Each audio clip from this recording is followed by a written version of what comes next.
आवहो पवन कुमार हमारे शिव चर्चा में। आवहो पवन कुमार हमारे शिव चर्चा में।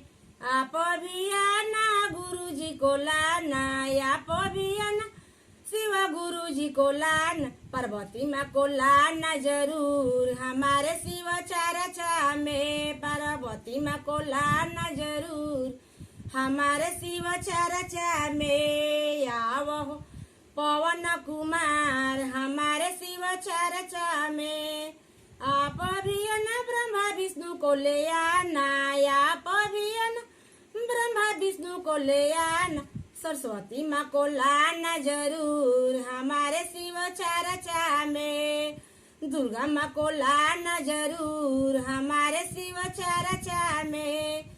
आवहो पवन कुमार हमारे शिव चर्चा में। आवहो पवन कुमार हमारे शिव चर्चा में। आप भी आना गणेश जी को लाना। आप भी आना रिद्धि सिद्धि को ले आना।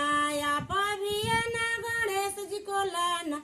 लक्ष्मी माँ को लाना जरूर हमारे शिव चर्चा में।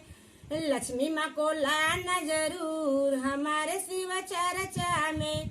आवहो पवन कुमार हमारे शिव चर्चा में। आवहो पवन कुमार हमारे शिव चर्चा में।